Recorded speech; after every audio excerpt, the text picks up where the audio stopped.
Hey folks, Ashley Garner here with ABG Multifamily. So today we had two of my favorite meetings of the week, the accounting meeting and our acquisitions committee meeting. So I love these two meetings for different reasons. The accounting meeting, I usually leave feeling very content, knowing that we're on top of the details and, ultimately numbers tell the whole story. So if you understand the numbers, you know what's going on with everything. So I like that feeling. On the acquisition committee meeting, I love that because it allows us to see what's happening in the market, what's for sale, what opportunities might be out there for us to participate in the future. But my main takeaway from both of these meetings is usually discipline and how important discipline is to success. And what I mean there is that in the accounting meeting, we clearly see situations that if we hadn't been disciplined, or if we're not disciplined in the future, we can get in trouble. Things can get out of hand very quickly. Like for instance, if we didn't stick to our budget, or if we had been too aggressive with our assumptions about the future market, then it's easy to see how we could be underwater just like that. So just like in everyday life, with what you eat or your exercise or whatever it is, being disciplined is rarely the easiest thing to do. Sometimes it isn't even fun, but without discipline, things go wrong quickly. Now, in the acquisitions committee meeting, the spreadsheets really allow us to see, how discipline or a lack of discipline can come into play. For example, it's easy to make any deal look good if you use an aggressive cap rate on the exit.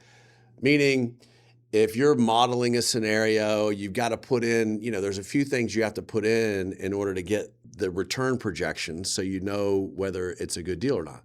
Well, the exit cap rate is one of those. And if that's too low or unrealistically low or too optimistic is another way of saying it, then that overstates the value that you think you can sell it for. And if you overstate the value that you think you can sell it for at the end of the business plan, then of course your returns are going to look good, right? But the problem is 5 years from now, when you try to sell that property, you can't reach the goals because you used unrealistic projections. That's a problem. Another part of the spreadsheet that can be very tempting to manipulate is rent growth. And so what I mean there is, like, any deal can look like a good deal is if you use aggressive enough rent growth factor. For example, you could put in 3% annual rent growth and the returns look great. And if you did that, you might make an offer to the seller that the seller would be thrilled to get because it's too high.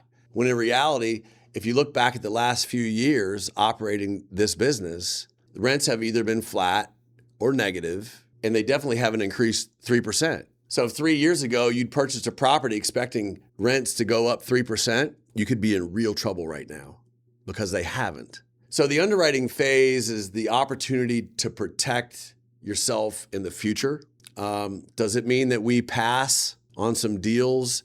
Our offers are too low? Absolutely. And that can be very frustrating. But what's worse than being frustrated because you missed a deal is going bankrupt because you used criteria that were too optimistic and unrealistic. Being disciplined isn't easy, but that's okay. We're not here for easy. We're here to do the right thing. Plus, whoever said life was supposed to be easy anyway? Until next time, this is Ashley Garner with ABG Multifamily. We make real estate easy for you.